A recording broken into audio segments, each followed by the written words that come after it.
हाय, कैसे आप लोग। उम्मीद करता हूँ कि आप लोग अच्छे होंगे और आपकी स्टडी भी अच्छी चल रही होगी। साथियों, हम लोग जो मॉडर्न हिस्ट्री कक्षाएं चला रहे हैं उसमें ये लेक्चर तीसरा लेक्चर होगा। और आज हम लोग जो पढ़ने जा रहे हैं, इससे पिछले दो क्लासों में हम लोगों ने देखा था कि कैसे भारत में एक तरफ मुगलों का पतन हो रहा है तो दूसरी तरफ यूरोपीय कंपनी जो है व्यापार के उद्देश्य से भारत आती है। यूरोपीय कंपनियां जो भारत आती है। लेकिन आज की कक्षा में हम लोग देखने वाले हैं बंगाल का अधिकरण। ये थोड़ा सा हो सकता है कि मैंने रेड से लिखा हुआ है तो आपको दिक्कत हो सकता है कि न दिख रहा हो, लेकिन मैं एक बार बोल दे रहा हूँ बंगाल का अधिग्रहण। और बंगाल का अधिग्रहण के समय दो युद्ध हो रहा है, पलासी का युद्ध साथ ही बक्सर का युद्ध, दो युद्ध हो रहा है। तो इस बात पर किस तरह से बंगाल का अधिग्रहण, आप इसको एक और टाइटल के रूप में आप इसको सब टाइटल मान लीजिए, इसके ऊपर एक और टाइटल आप डाल सकते हैं, ब्रिटिश साम्राज्यवादी विस्तार। ब्रिटिश साम्राज्यवादी विस्तार करने का मतलब कि यहीं से, जैसे मैं पिछले वीडियो में बताया था आपको कि कैसे भारत में मुगल साम्राज्य के विघटन से, मुगल साम्राज्य जब पतन होने लगता है मुगल साम्राज्य का, तो छोटे छोटे राज्यों का उत्थान होता है। और छोटे छोटे राज्यों का जो उत्थान होता है उनको एक एक करके सबसे फर्स्ट में तो इन कंपनियों, जो यूरोपीय कंपनियां यहाँ पे आई थी, उसमें आपसी प्रतिस्पर्धा था। लेकिन कर्नाटक के 3 वार हो रहे हैं, जैसे मैंने पिछले वीडियो में चर्चा किया हुआ था। और कर्नाटक के 3 वार के बाद से, जब कर्नाटक का प्रथम युद्ध, कर्नाटक का द्वितीय युद्ध और कर्नाटक का तृतीय युद्ध, इन 3 युद्ध के बाद से लगभग भारत में व्यापारिक एकाधिकार ब्रिटिश कंपनी, जो ईस्ट इंडिया कंपनी के नाम से जानी जाती थी, उसके हाथों में चला गया। व्यापारिक अधिकार तो उसके हाथों में चला गया। अब उसने क्या किया कि एक एक करके जो छोटे छोटे राज्य मुगल साम्राज्य के पतन के बाद से जिनका उत्थान हुआ था, उनको एक एक करके ये लोग, ये east India company, British east India जो कंपनी थी, वो जीतना स्टार्ट करती है। और एक समय आता है कि पूरे संपूर्ण भारत पे अपना अधिकार जमा लेती है।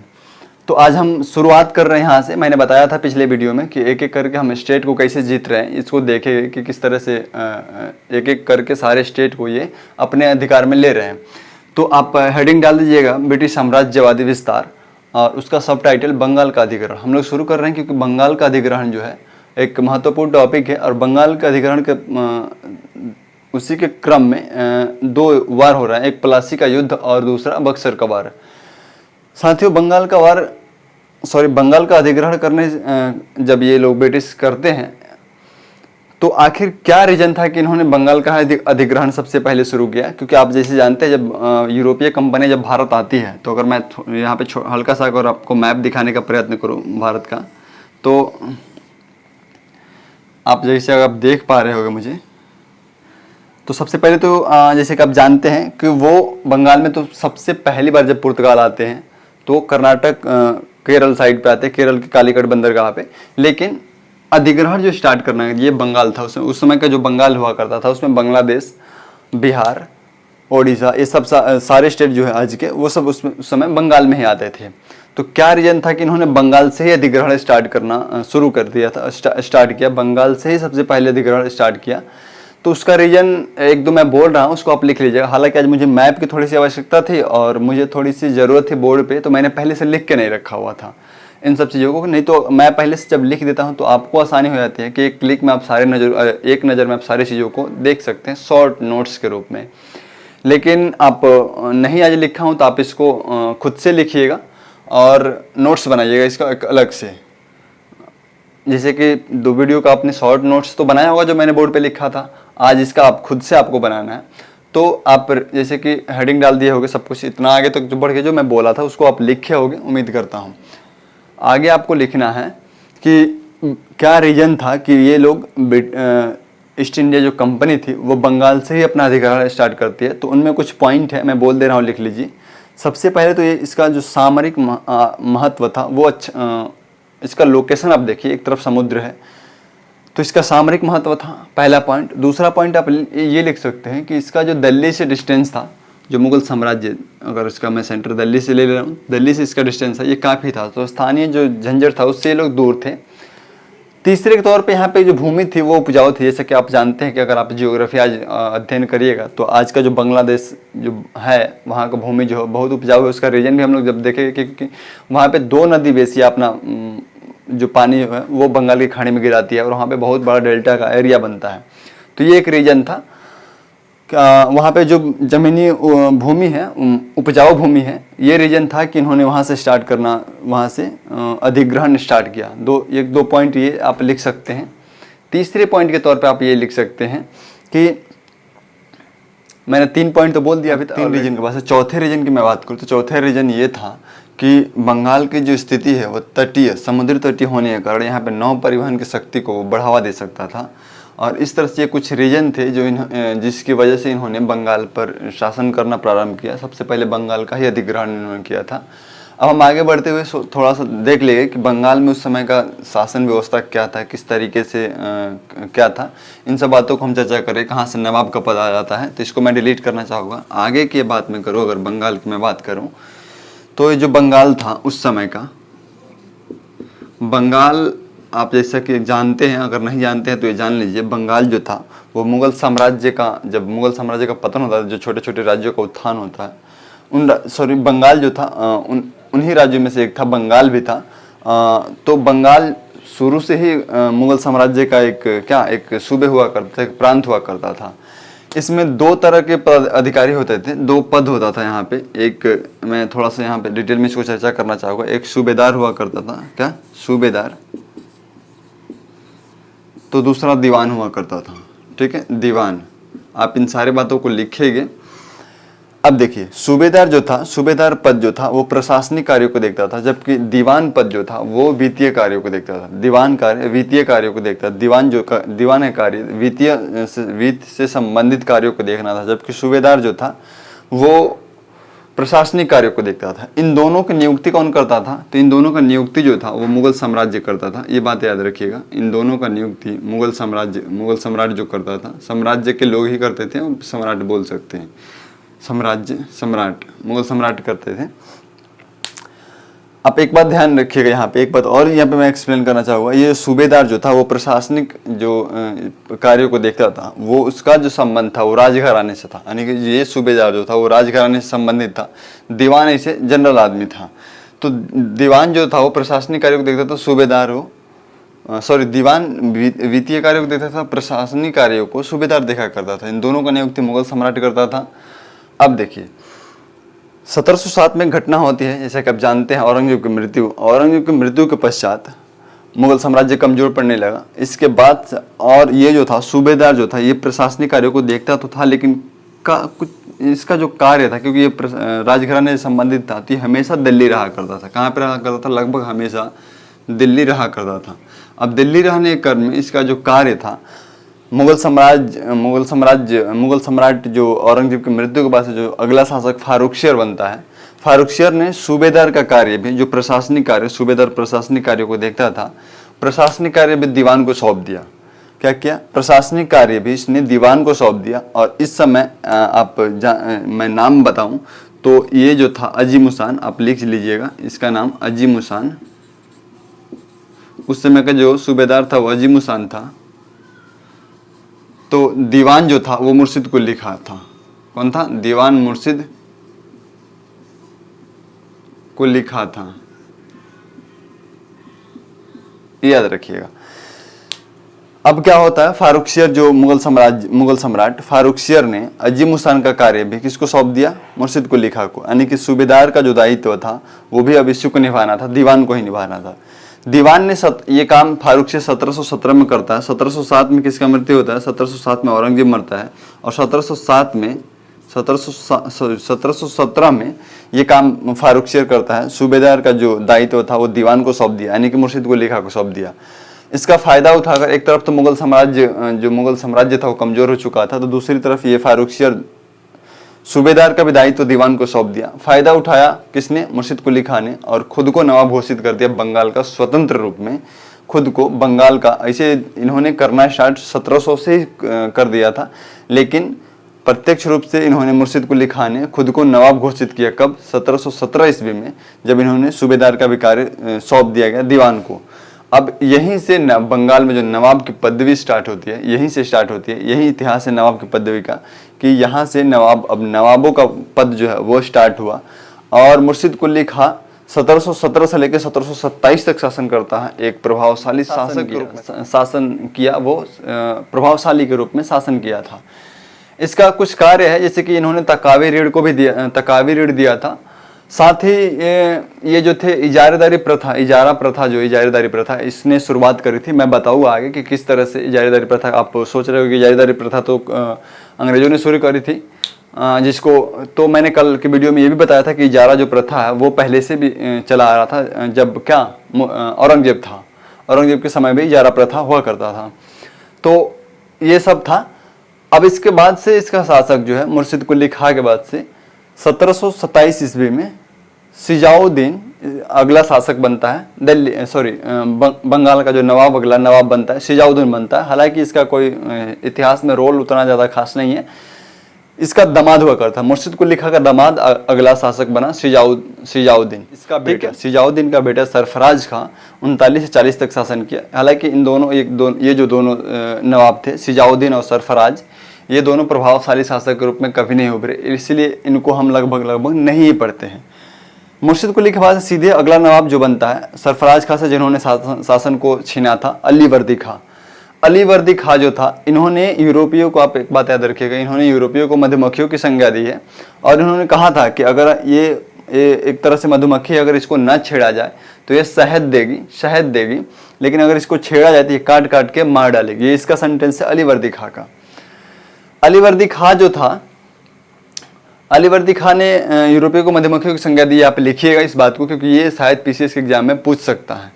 तो इसीलिए पीसीएस के एग्जाम में, पीटी में कोई भी क्वेश्चन पूछा जा सकता है, इसीलिए आप किसी भी चीज़ को इग्नोर मत करिए। अलीवर्दी खां के बाद से अगला जो शासक आता है वो आता है सिराजुद्दौला। सिराजुद्दौला के समय ही पलासी का जो युद्ध होता है वो सिराजुद्दौला के समय ही होता है, 1757 ईस्वी में। अब मैं थोड़ी सी इस बात पर चर्चा करना चाहूँगा। तो आप देखिए, सिराजुद्दौला का सेना नायक जो था वो हुआ करता था मीर जाफर। सिराजुद्दौला का जो सेनापति था, सेना नायक, वो मीर जाफर हुआ करता था। और सिराजुद्दौला एक बहुत ही योग्य शासक था। अंग्रेजों ने क्या किया, आप इन सारी बातों को एक कहानी के तौर पे लिखिएगा, तभी आप इसको याद रख सकते हैं, अदरवाइज आप भूल जाइएगा। और भूल जाने से तो फिर पढ़ने से कोई फायदा नहीं होगा जब आप चीज़ों को भूल जाए। तो मैं था कि अलीवर्दी के बाद सिराजुद्दौला आता है। सिराजुद्दौला का सेना नायक जो था वो मीर जाफर हुआ करता था, जो अगला नवाब बनता है। अंग्रेजों ने मीर जाफर को अपने तरफ बहला फुसला कर लाया, और कुछ और भी लोग थे, मीर जाफर ही नहीं था, और भी लोग थे जिन्होंने मिलकर, मैं उनका नाम भी एक करके अभी बता देता हूँ आपको। सिराजुद्दौला जब 1757 में अंग्रेजों के साथ, उस समय 1757 में अंग्रेजों का जो गवर्नर हुआ करता था वो रॉबर्ट क्लाइव था। और क्लाइव 1700, मैं इस युद्ध के बारे में थोड़ा सा विस्तार से चर्चा करना चाहूँगा, क्योंकि पलासी का युद्ध, क्योंकि पलासी का जो युद्ध है वो एक तौर पे, आप देखिए एक क्वेश्चन पूछा गया है यूपीएससी मेंस में कि पानीपत का तृतीय युद्ध निर्णायक साबित हो गया, एक्सप्लेन करें। ये क्वेश्चन यूपीएससी में पूछा गया है। तो मैं भी कभी पूछ सकता है कि पलासी का युद्ध था वो एक निर्णायक युद्ध था, उसको एक्सप्लेन करिए, या फिर बक्सर का वार था वो एक निर्णायक युद्ध था, इसको एक्सप्लेन करिए। हो सकता है कि यूपीएससी में ना तो पीसीएस में जरूर पूछ सकता है इस टाइप से क्वेश्चन को।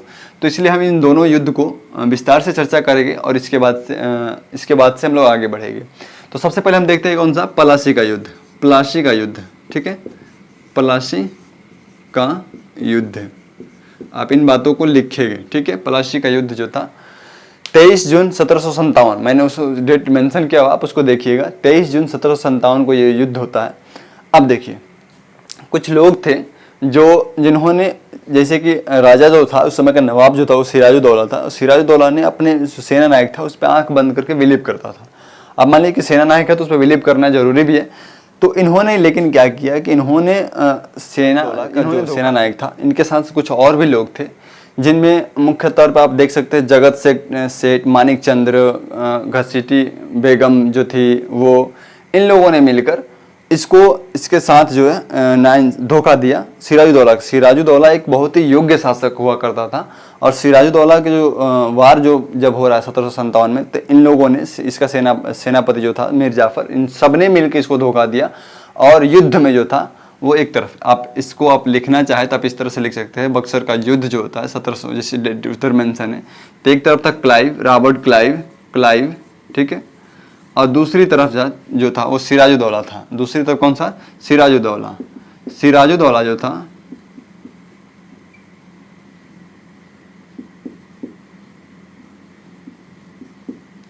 अब सिराजुद्दौला का सेनापति कौन था, मीर जाफर के साथ जगत सेठ, मानिक चंद्र, घसीटी बेगम, ये सब लोग जो थे, सबने मिलकर इसको धोखा दिया। और इसका इसी रीजन से ये प्लासी का युद्ध में, जो प्लासी का युद्ध हो रहा है, प्लासी के युद्ध में क्लाइव की विजय हुई। क्लाइव जो था अंग्रेजों की, एक तरह से आप ये बोल सकते हैं कि ब्रिटिश ईस्ट इंडिया जो कंपनी थी, अंग्रेज जो थे, उनको विजय प्राप्त हुई। और जो सिराजुद्दौला था, सिराजुद्दौला को हार का सामना करना पड़ा। सिराजुद्दौला जब हार गया तो अंग्रेजों ने मीर जाफर को, एक बात मैं यहाँ पे और मेंशन करना चाहूँगा कि सिराजुद्दौला के समय ही ब्लैक होल की घटना होती है। ब्लैक होल इतिहास में एक घटना माना जाता है, मैं उसको थोड़ा सा एक्सप्लेन यहाँ पे करना चाहूँगा। ब्लैक होल ऐसा बोला जाता है, आप कितना सच्चाई है ये आप अनुमान लगा सकते हैं। ऐसा बोला जाता है कि एक छोटे से कमरा में सिराजुद्दौला ने 146 लगभग 150 के करीब अंग्रेजों को एक छोटे से कमरा में भर दिया, और अगले दिन देखा गया तो उसमें से मात्र 23-24 ही जिंदा थे। तो ऐसा मुझे नहीं लगता कि ऐसा पॉसिबल है, लेकिन माना जाता है ऐसा इतिहास में। तो हम पढ़ेंगे उसके बारे में भी तो जान लेंगे, क्योंकि सिराजुद्दौला के समय ही ऐसा हो सकता है कि पीसीएस में क्वेश्चन पूछ दे कि ब्लैक होल की घटना किसके काल में होती है। तो आप याद रखिएगा कि सिराजुद्दौला जब बंगाल का नवाब था तो उसी के समय में ब्लैक होल की घटना होती है। ब्लैक होल की घटना में वही था कि एक छोटे से कमरा में अंग्रेज 146 लगभग 150 के करीब अंग्रेजों को रखा गया था। अगले दिन देखा गया तो उसमें से मात्र 23-24 ही जिंदा बचे हुए थे। यही घटना था। अब हम आते हैं फिर से अपने टॉपिक पे। तो सिराजुद्दौला जब प्लासी के युद्ध में जब सिराजुद्दौला हार जाता है, अंग्रेजों की विजय होती है, तो अंग्रेजों ने मीर जाफर, क्योंकि मीर जाफर ने धोखा दिया था, सेनापति के तौर पर धोखा दिया था, तो इन्होंने मीर जाफर को, किसको, अगला जो नवाब बनाते हैं, इन्होंने मीर जाफर को अगला नवाब बना दिया। किसने? अंग्रेजों ने मीर जाफर को अगला नवाब बना दिया।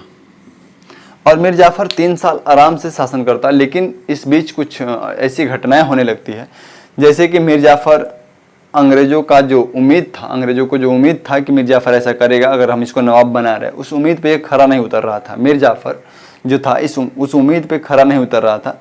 परिणाम इन्होंने क्या किया कि 1760 ईस्वी में मीर जाफर को हटाकर पुनः किसको, पुनः मीर कासिम को, मीर कासिम अलग व्यक्ति है, मीर जाफर, इस नाम में थोड़ा सा कंफ्यूजन आपको हो सकता है, लेकिन आप इसे याद रखिएगा। बीच वाला ये 2 को हटा दीजिए। जब आप नोट्स बनाइएगा तो हालांकि लिख लीजिएगा, लेकिन आप याद करते समय एक बात याद रखिएगा कि नवाब का पद जो है वो स्टार्ट होता है मुर्शिद कुली खां से 1717 ईस्वी में। उसके बाद से अगला जो प्रभावशाली नवाबों में उनकी हम बात करें तो अलीवर्दी खां था। अलीवर्दी खां के बाद से सिराजुद्दौला आता है। सिराजुद्दौला के समय जो है वो ब्लैक होल की घटनाएं होती है। ब्लैक होल की घटनाएं के साथ साथ प्लासी का जो वार होता है वो सिराजुद्दौला के साथ ही होता है। और रॉबर्ट क्लाइव इसमें विजयी होता है और सिराजुद्दौला हार होता है। हार का रीजन ये था कि इसका जो सेनापति था, सेनापति के साथ साथ कुछ और भी लोग थे जिसपे ये विश्वास करता था, उन सब ने मिलकर इसको धोखा दिया। और इसके परिणाम स्वरूप जब ये हार गया तो इसको अगला जो नवाब बना वो मीर जाफर को बनाया अंग्रेजों ने, कठपुतली नवाब इसको बनाते हैं।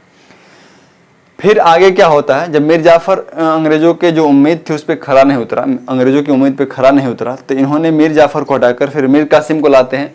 लेकिन गलती से मीर कासिम जो है फिर से प्रभावशाली शासक के रूप में उभरता है। मेरा यहाँ प्रभावशाली कहने का मतलब ये है कि जैसे कि मान लीजिए कुछ ऐसा कर लगा देना जो अंग्रेजों के हित में ना हो, कुछ ऐसे नियम बना देना जो अंग्रेजों के हित में ना हो, तो वो उससे अंग्रेजों को चिढ़ होती थी। और उस तरह से आप, मेरा प्रभावशाली कहने का मतलब यही है, आप यहाँ पे मान सकते हैं इसको। तो कुछ ऐसा काम इन्होंने कर दिया मीर कासिम ने। पहले जिस रीजन से मीर जाफर जो था वो अंग्रेजों की उम्मीदों पे खरा नहीं उतरा था, तो मीर कासिम को बनाया। लेकिन गलती से मीर कासिम ने भी प्रभावशाली नवाब की तरह उन्होंने भी बिहेव किया। और परिणाम ये हुआ कि 1760 से 1763 में जब ये बना था, तो इस अगली बार 1763 में फिर से अंग्रेजों ने मीर कासिम को हटाकर मीर जाफर को लाते हैं। आप समझ पा रहे हैं मेरी बातों को? थोड़ा सा इसमें कन्फ्यूजन, आप उधर डेट देखते रहिएगा। सिराजुद्दौला के बाद से सिराजुद्दौला जब हार जाता है, अगर इसकी हार हो जाती है तो ये तो हट जाता है। इसके बाद से अंग्रेजों ने इसको नवाब बनाता है, किसको? मीर जाफर को। लेकिन ये अंग्रेजों की उम्मीदों पे खरा नहीं उतरा, तो इसके बाद से फिर बना दिया किसको? मीर कासिम को। किसको? मीर कासिम को। ये बात आप याद रखिएगा, थोड़ा सा नाम में कन्फ्यूजन होगा। मीर कासिम को इसने भी कुछ ऐसे कार्य किया जो अंग्रेजों के हितकर में नहीं था, और फिर से पुनः इसको हटा के फिर से वापस मीर कासिम को लाते हैं ये लोग। किसको? सॉरी, मीर जाफर को फिर से वापस मीर जाफर को लाते हैं। और इस तरह से मीर कासिम जो था वो चला गया वहाँ से, बंगाल से भागकर अवध के नवाब के पास, और जहाँ पे पहले से ही अवध के नवाब के पास चला गया, जहाँ पे पहले से शाह आलम द्वितीय पहले से शरण लिए हुए था। और इस तरह से तीनों मिल जाते हैं एक साथ। कौन कौन? अवध का नवाब, मीर कासिम और अगला शाह आलम द्वितीय। ये तीनों मिल जाते हैं और तीनों मिलकर अगला वार का पृष्ठभूमि तैयार करते हैं। कौन सा वार? बक्सर का वाद, बक्सर का युद्ध जो है उसका पृष्ठभूमि यहाँ से तैयार होता है। आप देखिए, एक चीज़ों को अगर आप कोरिलेट करके आगे बढ़ रहे हैं तो कोई कन्फ्यूजन नहीं होगा, बिल्कुल कोई कन्फ्यूजन वाली इसमें बात ही नहीं है। मैंने शुरू से एक बार और आपको पूरे डिटेल में बता देना है, क्योंकि बक्सर का वार जो है, बक्सर का वार तक मैं वापस ला रहा हूँ आपको। बंगाल जो था, बंगाल का अधिकार हम लोग पढ़ रहे हैं। बंगाल जो था वो मुगल साम्राज्य का एक सूबा हुआ करता था और वहाँ पे दो पद हुआ करता था, एक सूबेदार और एक दीवान। 1717 ईस्वी में 1707 में औरंगजेब की मृत्यु हो जाती है, मुगल साम्राज्य कमजोर पड़ता है। तो क्या होता है, और जो सूबेदार था वो कुछ काम की वजह से वो हमेशा दिल्ली ही रहा करता था।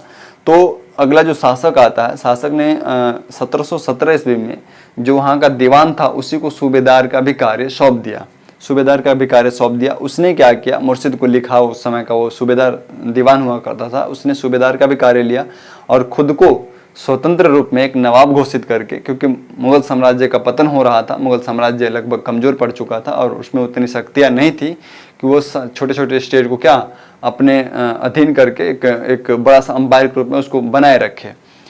तो मुर्शिद कुली खान ने नवाब घोषित किया खुद को। उसके बाद से दो शासक और आते हैं जिसका इतिहास में कोई ज़्यादा रोल नहीं है, लेकिन अगला जो शासक है अलीवर्दी खान ने जो शासन प्रभावशाली तरीके से किया। उसके बाद से उसका अगला शासक जो हुआ सिराजुद्दौला के समय पलाशी का युद्ध होता है। पलाशी के युद्ध में मीर जाफर नवाब बन जाता है। पलाशी के युद्ध में सिराजुद्दौला के हार के परिणाम स्वरूप मीर जाफर नवाब बनता है। मीर जाफर अंग्रेजों की उम्मीद पे खरा नहीं उतरा, फिर मीर कासिम को बनाया। मीर कासिम ने भी कुछ ऐसे कार्य कर दिए जो अंग्रेजों को बुरा लगा और पुनः इसको हटा के फिर से मीर जाफर को लाते हैं और ये मीर कासिम जो है वो अवध के नवाब के पास भाग कर चला गया। और जहाँ पे शाह आलम द्वितीय जो था वो पहले से शरण लिए हुए था। अब ये तीन मिल गए एक जगह और तीनों मिलके इस तरह से बक्सर का युद्ध का पृष्ठभूमि तैयार किया, क्योंकि तीनों अब टकरा रहे हैं किससे? फिर से तीनों बक्सर के वार में ये तीन एक तरफ और अंग्रेज एक तरफ, ये तीनों मिलकर अंग्रेजों से टकराते हैं और बक्सर के वार में हार जाते हैं। बक्सर का वार एक निर्णायक युद्ध इसलिए साबित हुआ क्योंकि तीन शक्तियां मिलके अगर एक अंग्रेजों के सामने हार जाती है तो आप समझ सकते हैं कि अंग्रेजों का जो मनोबल है वो कितना ऊंचा हुआ, कितना बढ़ा। और अब उन लोगों को लगा कि अगर हम तीन शक्तियों को अकेले मिलकर हरा सकते हैं तो हम पूरे भारत को भी हरा सकते हैं। और इस तरह से इन्होंने अपना जो विजयी का अभियान छेड़ा था, एक तरह से आप कह सकते हैं कि गुलाम बनाने का, उन्होंने आगे बढ़ाया और धीरे धीरे करके संपूर्ण भारत को एक समय आया कि उन्होंने गुलाम बना लिया। तो अब हम बक्सर के वार के बारे में थोड़ा सा अध्ययन करेंगे, क्योंकि वीडियो बहुत लंबा खींच जाएगा तो भी दिक्कत है। तो मैं थोड़ा सा ही, बक्सर के वार में कुछ है नहीं, जो निर्णायक था मैंने बता दिया किस तरह से निर्णायक था, क्योंकि तीन शक्तियां मिलके एक अंग्रेजों के सामने बक्सर का युद्ध जो था वो निर्णायक, क्योंकि तीन शक्तियां एक शक्ति से हार जाती है यहाँ पे। अब हम थोड़ी सी और चर्चा करेंगे क्योंकि ज़्यादा कुछ है नहीं इसमें। एक बात मैं यहाँ पे थोड़ा सा भूल गया, आप उसको याद रखिएगा कि मीर कासिम जो था, मीर कासिम ने राजधानी को जो मुर्शिद कुली खान ढाका से मुर्शिदाबाद शिफ्ट किया, इसने राजधानी को क्या किया कि बंगाल की राजधानी को इसने कहाँ पे मुंगेर शिफ्ट कर दिया था। तो आप इस बात को, क्योंकि बीपीएससी में पूछा हुआ क्वेश्चन है, आप इस बात को याद रखिएगा, ठीक है। अब हम चर्चा कर रहे हैं कौन सा वार? बक्सर का वार के बारे में थोड़ी सी चर्चा करेंगे, ज़्यादा चर्चा, क्योंकि इसमें मैंने लगभग सब कुछ बोल ही दिया है। तो बक्सर का युद्ध 1764 किस तरह से पलासी के युद्ध के बाद से धीरे धीरे पृष्ठभूमि तैयार हुआ, मैंने अभी चर्चा किया हुआ था, आप उसको अच्छे से लिखिएगा। मैं आपको पूरी दावे के साथ कह रहा हूँ कि इस तरह से YouTube पे मॉडर्न हिस्ट्री को आपको समझा दे, ऐसा कोई वीडियो मुझे तो नहीं, मेरे नज़र में कोई ऐसा है वीडियो YouTube पे जो आपको इस तरह से हिस्ट्री को एकदम रटवा दे, याद करवा दे कि कहानी के रूप में किस तरह से आगे बढ़ते हैं ये लोग और किस तरह से पलासी के युद्ध से बक्सर के युद्ध, फिर द्वैत शासन तक हम लोग अभी आ रहे हैं। पलासी का युद्ध कब हो रहा है? 1764 में। आप याद रखिएगा 1764 में ये लोग भिड़ जाते हैं। कहाँ? एक तरफ यहाँ पे जो सेना का नेतृत्व कर रहा था अंग्रेजों का, एक तरफ अंग्रेज थे तो दूसरी तरफ तीन शक्तियाँ थी। मैंने अभी बताया अवध का नवाब जिसका नाम सिजाउद्दौला था, सिजाउद्दौला आप लोग याद रखिएगा, सिजाउद्दौला इसका नाम था, जबकि इसका सिराजुद्दौला। तो आप लोग इनमें कंफ्यूजन नहीं होना है, ठीक, कंफ्यूज नहीं होना है। तो एक तरफ अवध का नवाब था, ठीक है, अवध का नवाब लिख सकते हैं आप, शासक जो भी लिख सकते हैं। दूसरी तरफ शाह आलम द्वितीय, और तीसरी तरफ मीर कासिम जो यहाँ से भाग के गया हुआ था। तीसरी तरफ कौन था? मीर कासिम, ठीक है, मीर कासिम। थोड़ा सा लिख लीजिएगा, मैं बोल दे रहा हूँ जल्दी में, क्योंकि वीडियो बहुत लंबा खींच रहा है। तो ये तीनों, और एक तरफ अंग्रेज, इसका नेतृत्व जो कर रहा था वो हेक्टर मुनरो था, हेक्टर मुनरो। आप इन बातों को लिख लीजिएगा, ठीक है। तो हेक्टर मुनरो एक तरफ था, अंग्रेजों ने एक तरफ अंग्रेज जिसका नेतृत्व हेक्टर मुनरो कर रहा था, और दूसरी तरफ ये तीनों शक्तियां हारती है किससे? अंग्रेजों से। और इस तरह से एक निर्णायक वार साबित होता है। इन शक्ति जब ये इस वार का अंत जो है, उसके अंत के बाद से 2 संधियां होती है। 2 संधियां कौन कौन सी? 2 संधि, हालांकि एक ही संधि के नाम से जानते हैं, इलाहाबाद की संधि, लेकिन उसमें 2, एक 16 अगस्त को होती है, एक 12 अगस्त को, एक 16 अगस्त को। तो इसी 2 संधियों के बाद से क्या होता है कि बंगाल में जो है द्वैत शासन लगाया जाता है। 16 अगस्त वाली जो संधि होती है उसके बाद से बंगाल में द्वैत शासन लगा दिया जाता है। और द्वैत शासन में क्या होता है ये आप अच्छी तरह से अगर आप नहीं जानते हैं तो हम उसको अगले वीडियो में थोड़ा सा चर्चा करेंगे। हालांकि यहाँ पे मैं थोड़ा सा एक्सप्लेन करना चाहूँगा, बाकी हम अगले वीडियो में उसको देखेंगे अच्छे से कि किस तरह से द्वैत शासन में आप इतना जान ली कि उत्तरदायित्व विहीन अधिकार और अधिकार विहीन उत्तरदायित्व। अगर आप ये 2 वर्ड याद रखते हैं तो द्वैत शासन को बहुत अच्छे से, 2 सेंटेंस याद रखते हैं द्वैत शासन को बहुत अच्छे से आप समझ पाएंगे कि जिसके पास मान लीजिए कि अधिकार है उसके पास कोई उत्तरदायित्व नहीं है, और जिसके पास उत्तरदायित्व है उसके पास कोई अधिकार नहीं है। इस तरह से अंग्रेजों ने सेट किया। द्वैत शासन 1765 ईस्वी में लगाते हैं, और 1700 क्लाइव ही लगाता है, जो अंग्रेजी गवर्नर था वो क्लाइव, उन्होंने द्वैत शासन लगाया। 1772 7 साल चला था। 1765 से 1772 में वारेन हेस्टिंग्स जब गवर्नर बन के आता है तो उन्होंने द्वैत शासन को हटा के प्रत्यक्ष रूप से बंगाल को अपने अधिकार में लिया, हर तरीके से बंगाल को अपने अधिकार में लिया। और यहाँ से 1772 में जो बंगाल था उसको पूरी तरह से अधिग्रहण में अपने अधिकार में कर लिया अंग्रेजों ने, और उसके बाद से आगे बढ़ते हैं दूसरे स्टेट की तरफ। तो हम यहाँ तक इस वीडियो को रोक रहे हैं। अगले वीडियो में थोड़ी सी द्वैत शासन के बारे में चर्चा करूँगा। द्वैत शासन के बारे में आप इतना समझ लो कि अधिकार विहीन उत्तरदायित्व और उत्तरदायित्व विहीन अधिकार। जिसके पास अधिकार है उसके पास कोई उत्तरदायित्व नहीं है, और जिसके पास उत्तरदायित्व है उसके पास कोई अधिकार नहीं है। यही है द्वैत शासन। द्वैत शासन का मतलब ये नहीं कि जो सेंटर और स्टेट गवर्नमेंट, वो हम आगे चर्चा करेंगे अच्छे से कि उसमें और इसमें क्या किस तरीके से क्या फ़र्क होता है। सब चीज़ों को एक एक करके हम एक्सप्लेन करेंगे। फिलहाल आप इतना समझ लो। उम्मीद करता हूँ कि कक्षा जो है आपको बहुत अच्छे से समझ में आया होगा, क्योंकि मैं एक कहानी की तरह सब कुछ को धीरे धीरे करके एक्सप्लेन किया हुआ हूँ। साथियों, अगर आपको ये पसंद आया होगा तो आप इसको अपने दोस्तों में शेयर करिए, जो जिससे उनको भी कुछ लाभ मिल सके। अगर वो चाहते हैं कि उनको वो भी प्रिपरेशन कर रहे हैं तो। और अगर आपको पसंद आया होगा तो वीडियो को लाइक करिए, कमेंट में बताइए कि अगर कुछ कमियां हैं तो मैं उसको दूर करूं। ठीक है, फिर हम मिलते हैं नेक्स्ट वीडियो में जल्दी। Thank you so much video देखने के लिए।